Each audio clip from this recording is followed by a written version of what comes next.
ನಮಸ್ಕಾರ. ಇವ್ರು ನಮ್ ತಂದೆಯವರು, ನನ್ ಶ್ರೀಮತಿ, ನನ್ನ ಮಕ್ಕಳು. ಜೋರಾಗಿ ಕೆಂಬೇಡ, ದೊಡ್ಡ ಕಡೆ ಸಂಬಂಧ. ಇವನೇ ಕೊನೆಯವನು. ನಮಸ್ಕಾರ. ಇವನ್ ಎರಡನೇ ಅವನು, ಆನಂದ್ ಅಂತ.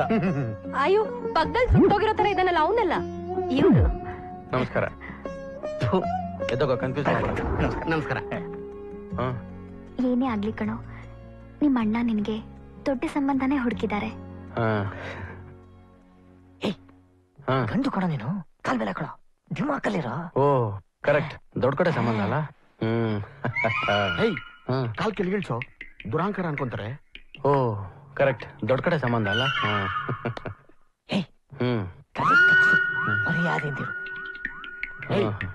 ತಲೆ ತಗ್ಸಿರೋ ಹುಡುಗಿ ಕಾಲ್ ನೋಡ್ತೀಯೋ, ಮುಖ ನೋಡ್ತೀಯೋ? ತಲೆ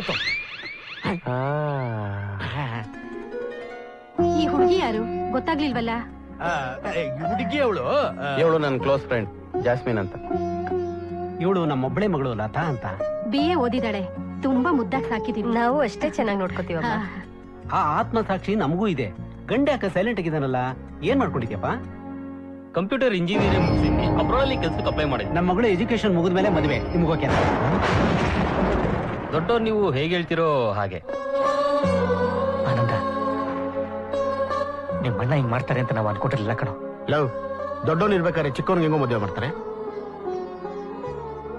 ಆದ್ರೂ ನಿಮ್ಮಪ್ಪ ಯಾಕೆ ಹಿಂಗ್ ಮಾಡಿದ್ರು? ಆನಂದ್, ಆನಂದ್, ಸತ್ಯವಾಗ್ಲೂ ಈ ವಿಷಯ ನನಗೆ ಗೊತ್ತಿರ್ಲಿಲ್ಲ ಕಣ.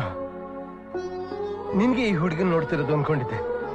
ನಿನ್ಗೆ ಅವಮಾನ ಆಗುತ್ತೆ ಅಂತ ಗೊತ್ತಿದ್ರೆ ನಾನು ಖಂಡಿತವಾಗ್ಲೂ ನಿನ್ನ ಬರಕ್ ಹೇಳ್ತಿರ್ಲಿಲ್ಲಪ್ಪ. ಸಾಯವಾಗ ಬಾಯಿಗೆ ನೀರು ಬಿಟ್ರೆ ಸ್ವರ್ಗ ಸಿಕ್ಕತ್ತೆ, ಆಮೇಲೆ ಪ್ರಯೋಜನ ಇಲ್ಲ. ಮಾನ ಮರ್ಯಾದೆ ಬೀದಿಗೆ ರಾಜ ಹಾಕಿದ್ಮೇಲೆ ಏನ್ ಮಾಡಿದ್ರು ಅಷ್ಟೇ. ಕೆನ್ನೆಗೆ ಹೊಡೆದು ಬುದ್ಧಿ ಹೇಳೋನ್ಗೆ ಸ್ಥಾನ ಇದೆ. ಸಮಯ ನೋಡಿ ಎದೆಗೆ ಓದಿ ಅವನು ಕಸಕ್ಕಿಂತ ಕಡೆ.